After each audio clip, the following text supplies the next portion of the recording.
the first time I've actually heard my bio read out loud, and I wondered if I was running for sheriff all of a sudden.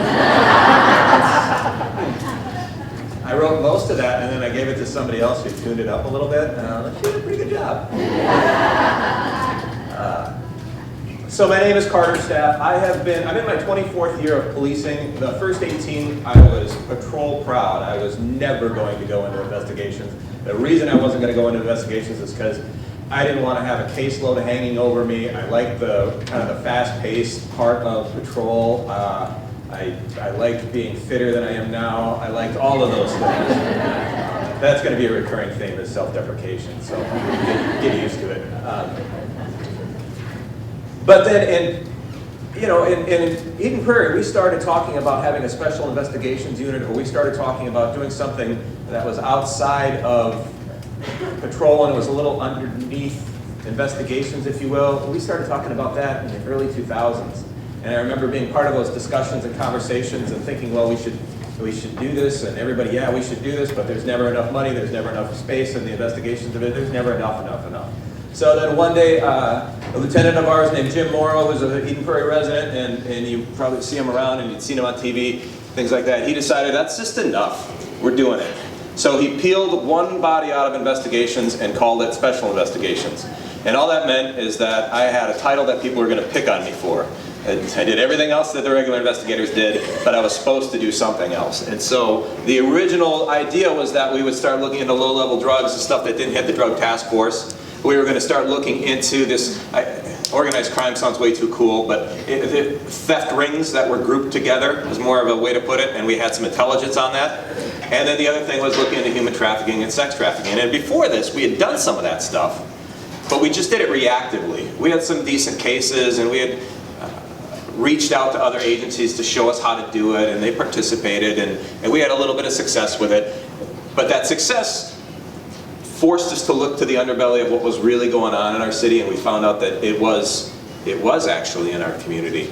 And if it's in our community, could it be in other communities? And if so, maybe we should start doing something about it. So I went to this conference in 2014, which was a statewide human trafficking human trafficking conference, and it was the first time that funding from Safe Harbor had produced this conference. And I went there and I sat in a room that was about double this size, and I listened to some of the coolest people I'd ever been around talk about sex trafficking. And they were advocates, and they were officers, and they were detectives, and they were doing the work, and prosecutors. I suppose they're important too, because they're the ones that have to bring it home. But I was listening to them do work that I really wanted to do. I mean, talk about having the chance to have an impact on somebody. And I was thinking, I don't have that right now. I don't have that in my life. I certainly didn't have it when I was in patrol. We had success in patrol, and I was proud of things I'd done in patrol, for sure. But I never had that moment where I could definitively say, I really worked incredibly hard at something, and we produced something that was really life-changing. And I was listening to these stories, so I got motivated. And I brought it back to the agency, and our agency is pretty cool about stuff like this. If you can get the bosses on board, the bosses will be on board, and they were on board. And so from that moment on, special investigations became a thing. I was a unit of 1 until 2017, and then we're a unit of 2 now, but we're doing it. Most importantly, though, is we found out that people were doing it and they were doing good work, and we wanted to be like them. So we went to the Plymouth Police Department, who's already doing it. Teach me. They gave me access to go to Minneapolis and be with Lieutenant Snyder and their crew and do it. I got access to go to St. Paul and be with the crew in St. Paul, but they're changed, so the names have changed a little bit, but I mean, Sean and Nikki and all of the folks that were doing great work in there, and they let me be part of it.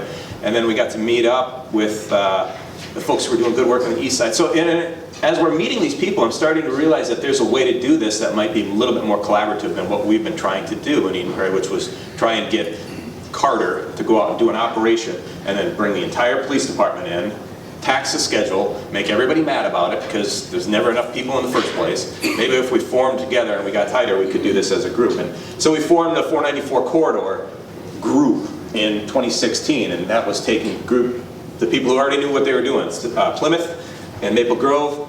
Then we came to Eden Prairie and Minnetonka, and then we had Richfield and Bloomington And you'd think that 169 was not a big fortress of a wall, but it is. We didn't know anybody in Bloomington that was doing this.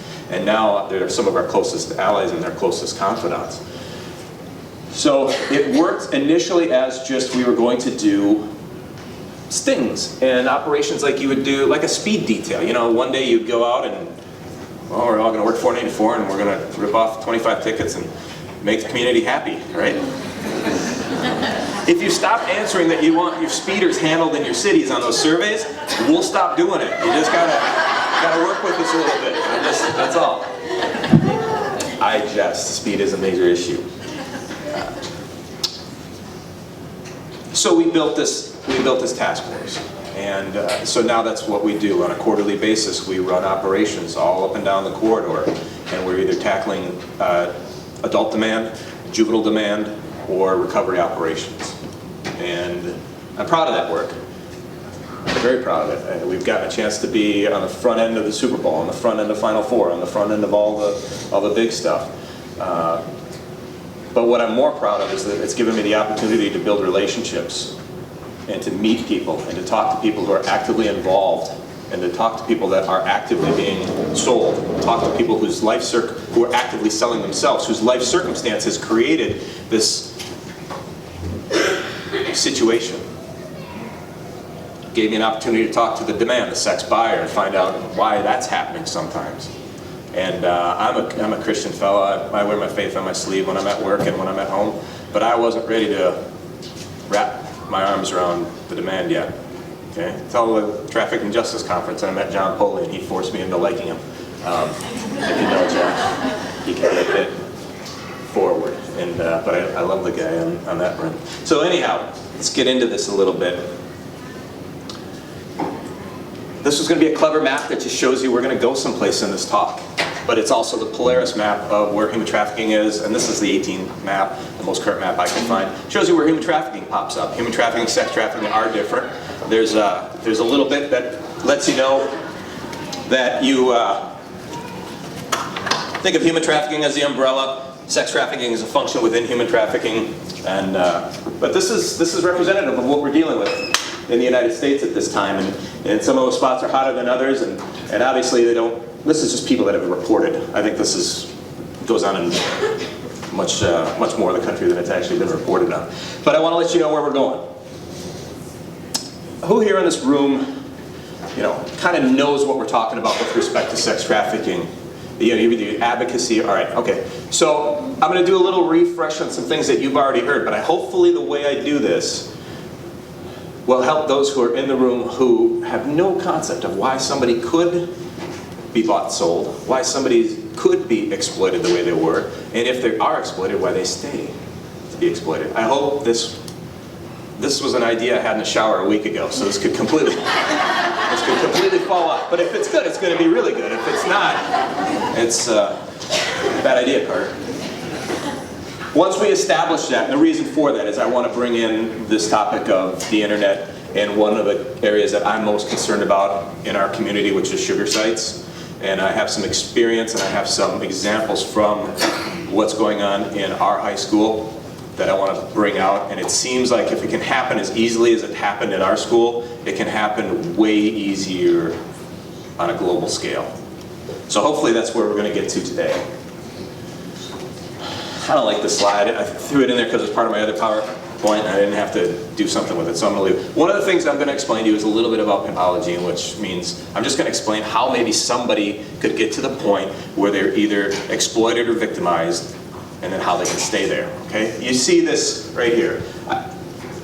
Whether you're discussing it in a group of advocates, federal law enforcement, or state law enforcement, the terminology is going to change and vary a little bit. And the Fed side, they talk about fraud, force, and coercion, and advocacy uses some different terms, but we're all talking pretty much the same stuff.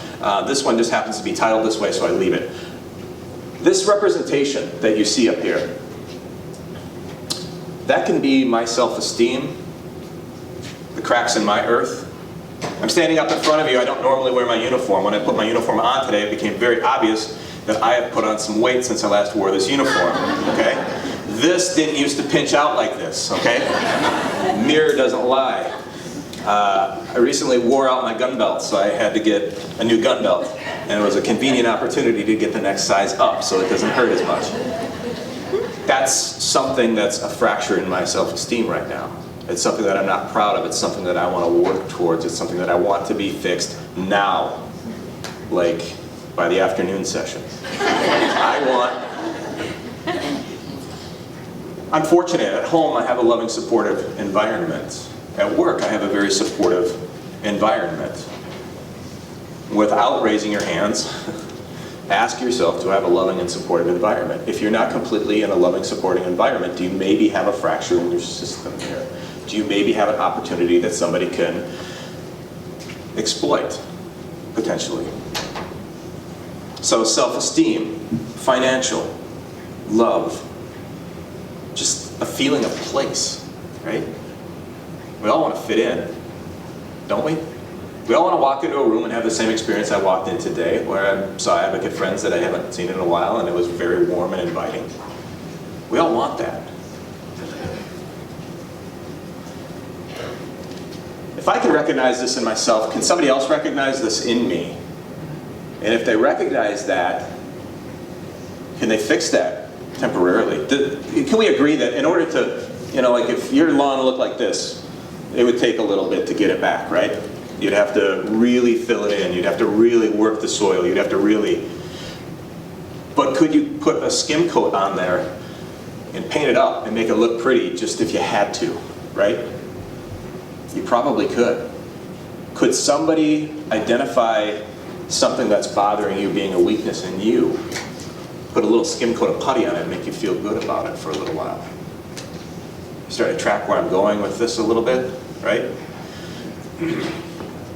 If you don't have somebody who loves you, or you don't have somebody who understands you at home, and now I find you at the mall, or just consequently, maybe at the coffee shop, and I say to you, hey, when we start the conversation and we start, we get past the hi, how are you, what do you do, that kind of stuff, and we get into the conversation a little bit deeper, that might feel good to you. And that might start to be somebody you want to be around a little bit more. Okay?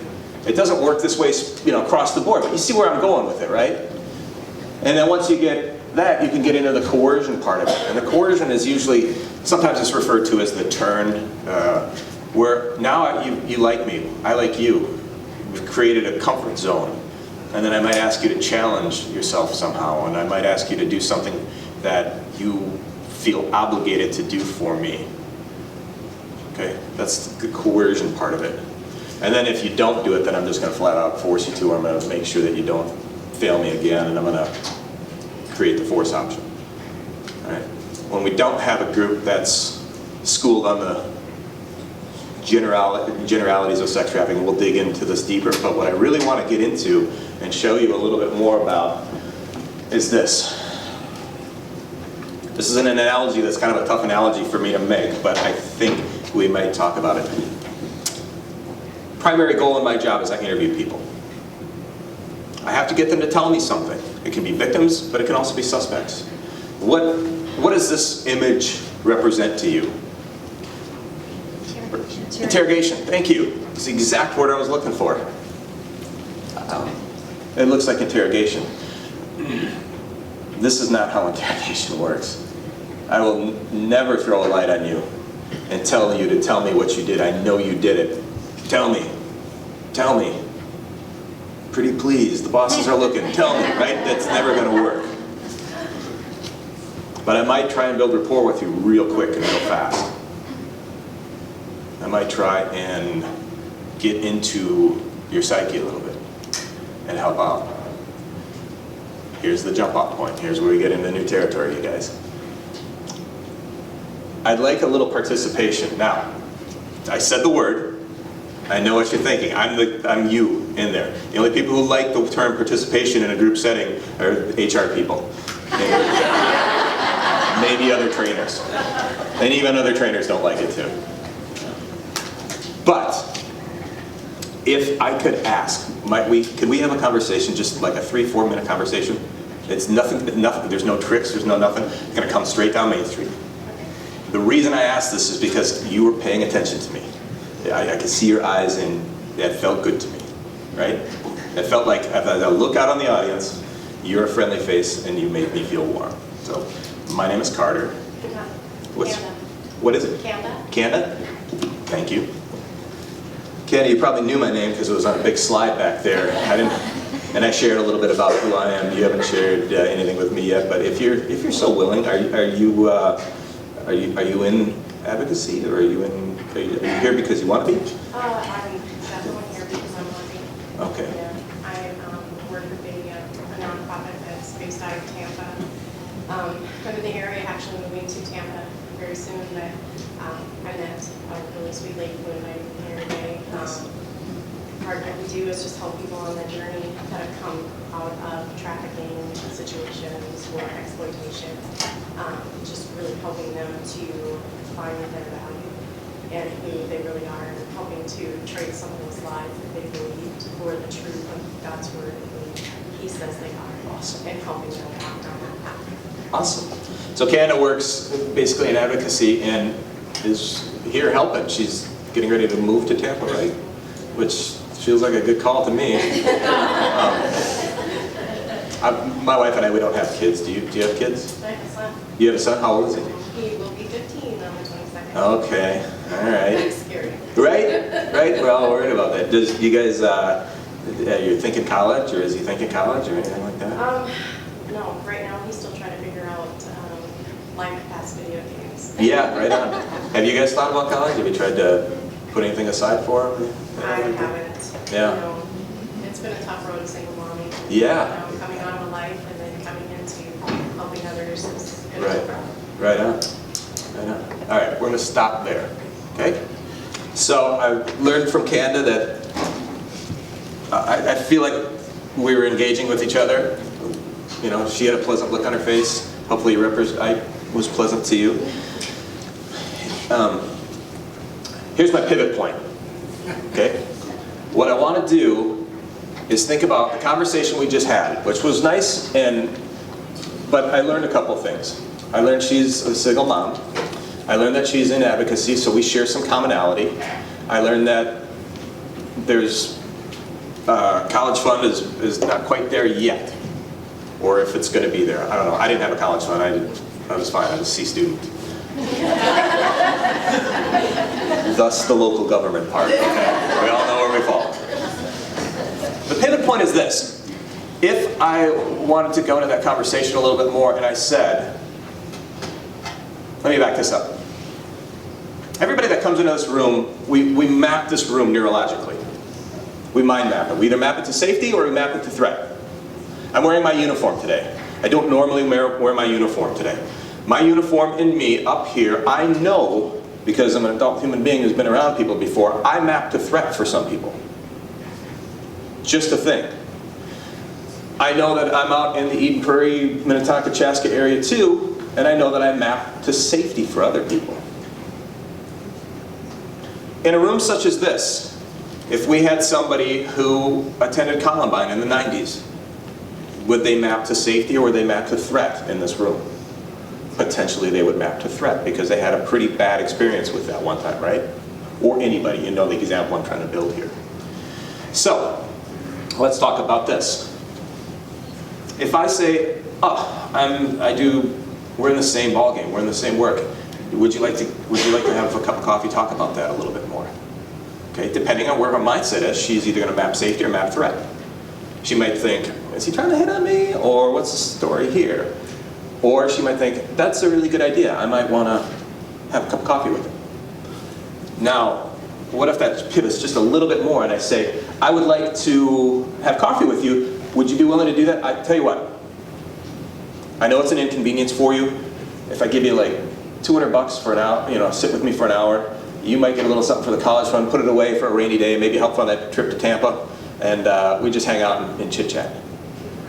Do you map to threat or do you map to safety? Okay. Some of you might have a very clear definition of how you answer that question. It might be absolutely not. It might be, what's a cup of coffee? For $200, that might be helpful. Okay. What if we do this? Would you mind coming for a cup of coffee, and then just before we get to the coffee, I say, hey, do me a favor, can we just meet in the car? Okay. That one gets a little bit more obvious, right? Those are adult brains. Hopefully we're thinking about that a little bit and we're like, that one's an easy question, that one's not so easy, put that in the prefrontal cortex of a 16-year-old that hasn't been developed yet. That becomes a much more challenging question, doesn't it? Especially if you don't have the money. Especially if you don't have the love. You might do that. You might want to linger in there. So, that's my whiz-bang example that tries to lead us to, I'm going to give you an example of why this happens. Okay. Has anybody heard of Ricky Turner before? Laura has. Ricky Turner is, I'm going to preface this. This is a case that I worked on. I was not the case agent. This started with incredible work of the East Metro Human Trafficking Task Force, and it moved into my colleagues Jake Winmark over in Minnetonka. And as silly as this starts, there's a prosecutor in Washington County, his name's Imran Ali, and one day when the first time Backpage went down and all the politicians said, hey, Backpage went down, we won, he said, find me a trafficker today. And his analysts went to work and they found Ricky Turner that day. Ricky Turner was operating in Minnetonka out of a VRBO, vacation rental on Lake Minnetonka, beautiful neighborhood, $6 grand a month just to stay there. I mean, it was beautiful. The day that we hit big enterprise, lots of money, but temporary, you know, like traffickers sometimes don't have money in banks or in savings accounts, they just have it in their possession for the moment. They use what they're going to use and then they got to go get more. Because the prosecutors all thought we're gonna take houses, we're gonna take Rolexes, we're gonna have, you know, like we're gonna fill the coffers of every task force in the state, and it doesn't work that way. We built the case on Ricky Turner, and the day that we were going to go to serve the search warrant on Ricky, I'm still part of SWAT. I was doing our SWAT team entry, and my role was to go to the house, and I caught a vehicle over in the corner as we were going to our thing. It wasn't my responsibility, so I dished off on it. We did our thing, we come back out. And what we found in that vehicle, that moment, when serendipity or Holy Spirit or whatever works for you, found was that Ricky was in the car with a then 17-year-old and a just over 18-year-old.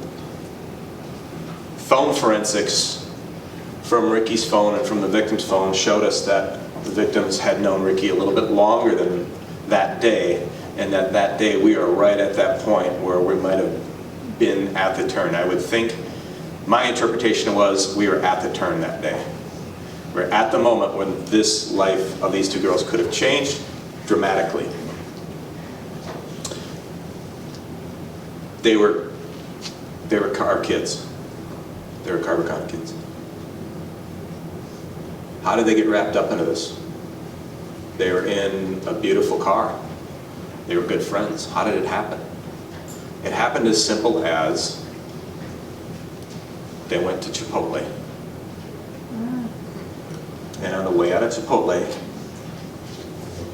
Ricky honked the horn, flagged him down, stopped the car. And Ricky is a handsome gentleman. And he was in a nice car, and he was in a nice, and he had a beautiful watch on. He had really nice stuff, no doubt about it. And if you know the terminology, and he would be more of a Romeo kind of bit. But he talked to the girls and presented something different than just being around in Minnesota in the spring and dealing with all of the snow and the junk, you know, just something different. And it was enough to start the conversation. And then the conversation turned into something that went a little further south than that. And there were flags in there. I was reading the phone forensics on it, and there were flags in there that you and I, developed minds, probably would have said, with an aptitude for this stuff, would have said, uh-oh, that's danger. But it got past the goalie on these girls.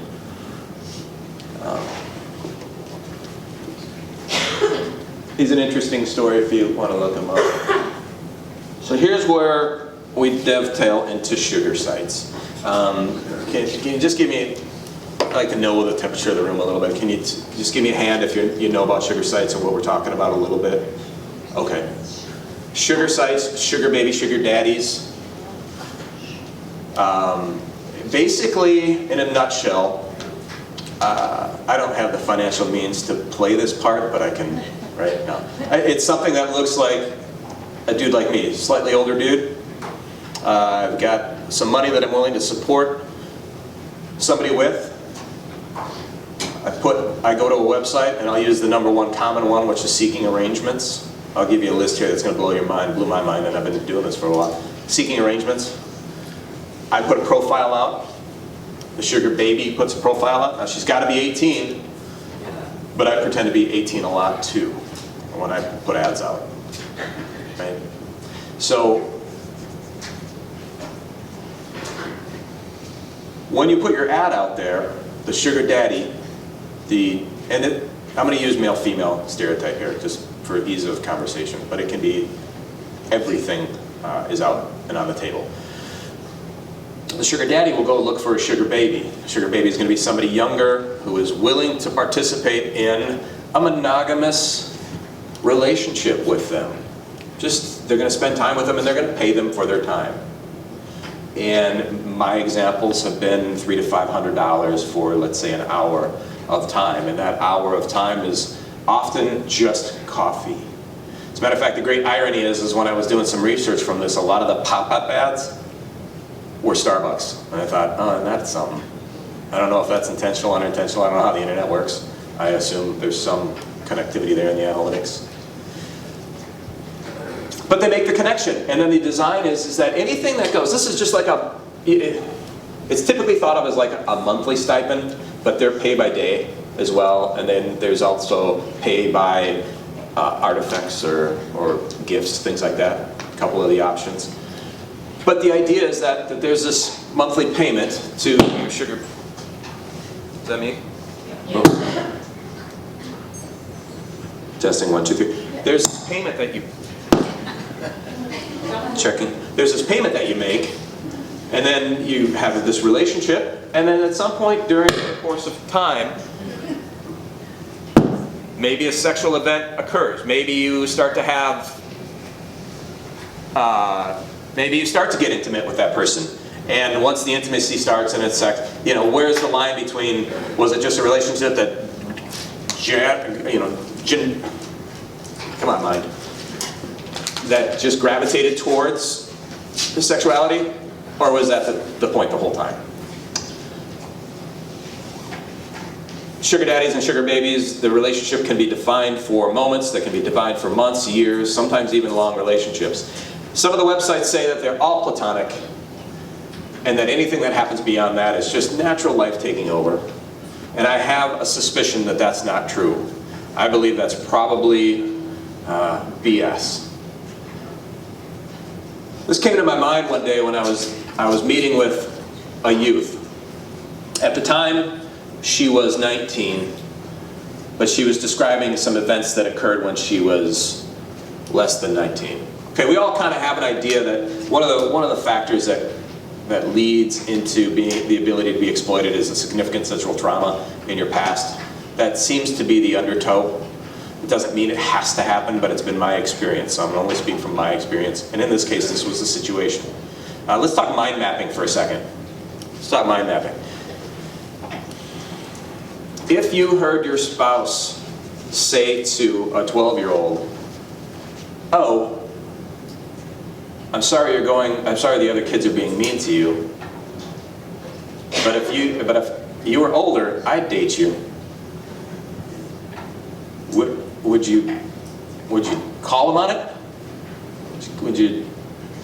Now let's say that spouse takes it the next step and starts texting off the grid with that 12-year-old. Would that raise any flags?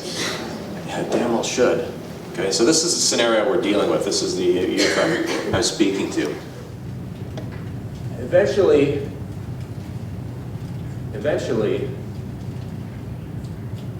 that youth finds their way to me. And I'm having a conversation with her, and she talks about, she did a little sugaring. And I didn't know anything about sugaring at the time. And she said, well, sugar sites, I put myself out there, a bunch of older guys started communicating with me. I was mad at my boyfriend, who happened to be the dad of the 12-year-old version of her was connected with.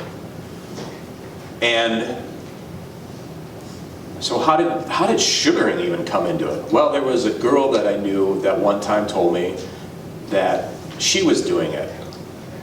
And it was just coffee, and it was a couple $100, and she called me while she was on a coffee date, but I never actually was on the line with her, and she got her money, so I figured I would do that because, you know, I want to go off to college and things like that. And I'm like, well, where'd she get it from? Oh, she got it from this girl who did it. And you start realizing that usually it's legend. I could walk the names back right to the source of how this legend started in our school. And unfortunately, that very first person had a tragic ending. Well, tell me more about your experience with this. Did you go for coffee? No, Carter, it was never just coffee. It was never coffee. It was the coffee date, meet me in the car. It was meet me in another state. Got her, you know, bad things happened. It was meet me locally, another person, and more bad things happened.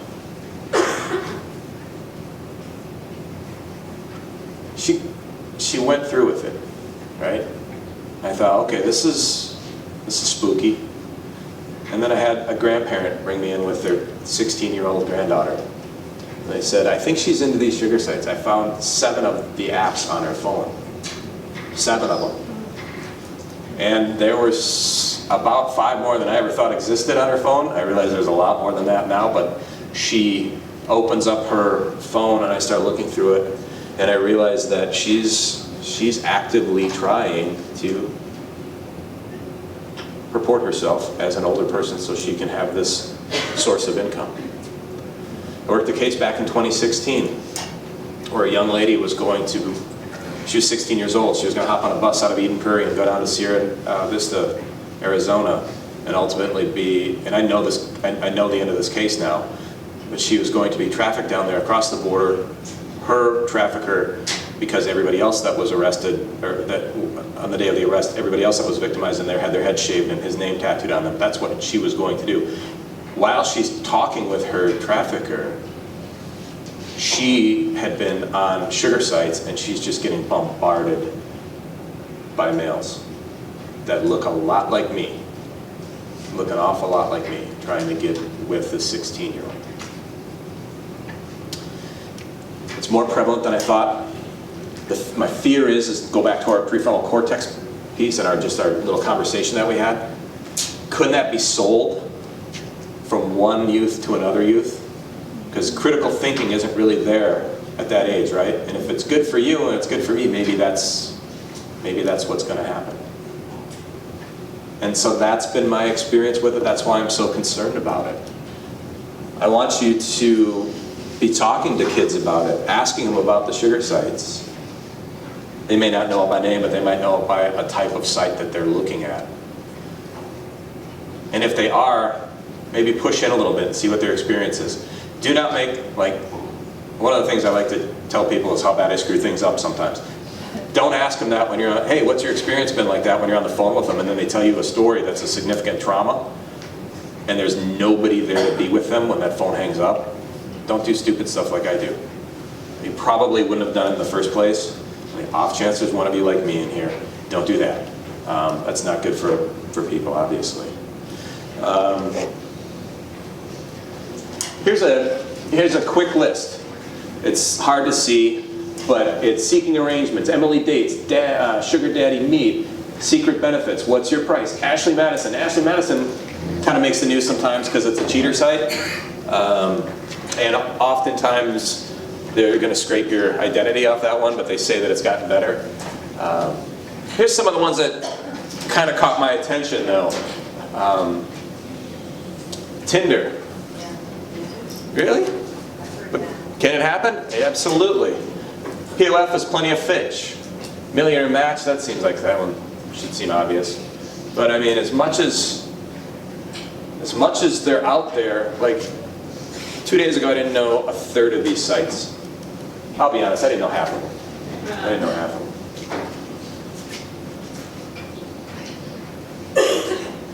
When the dudes sign up, it looks pretty cool, right?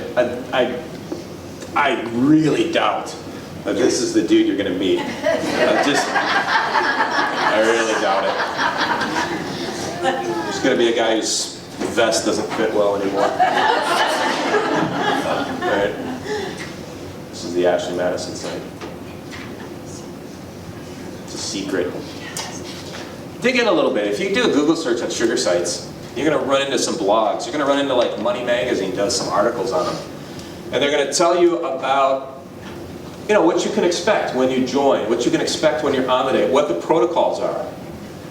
And they all talk about, you know, in a very flowy, elegant language about the experience. It is very experiential. It's very well written, some of these articles.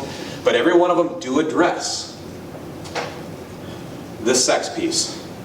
And they refer to it as a commonality, if not an eventuality, if not right up the front door. But they always make the connection to prostitution and how you can do this without it being so obviously prostitution. Right? If we're talking about it, and the sites talk about it, and the people on the sites talk about it, isn't it it? And we'll leave the 2% where they just, as a lonely person with another lonely person, they get together and one pays each other. Okay, fine. It's out there, for sure, probably. But let's focus on the majority of it, and be aware of it, and be looking for it. If you're finding it on your kids' phones, I think that's something to be significantly concerned about. But what I don't want you to get out of this is, if I just shut the internet down on my kid's phone, if I just make sure they're not on those sites, if I just this, if I just that, then everything will be safe. Because it doesn't work that way. You have to be invested first. I know it's hard, but you have to have the conversations. You have to educate the mindset that some of these things that are looking like they're probably positives, if you just unpack it a little bit, you can see where they start to map towards threat versus map towards safety.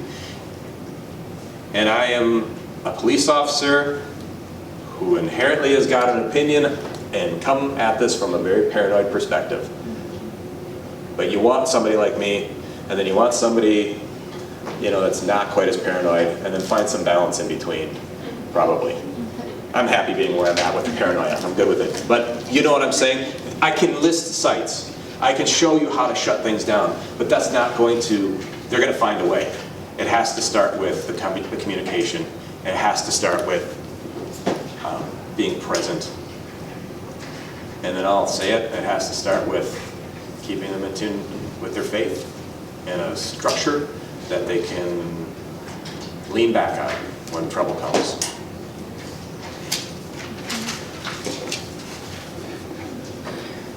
That is my time. I believe I'm a couple minutes over, so I apologize for that. But thank you for your attention. Thank you for putting up with my little example here. I really appreciate it.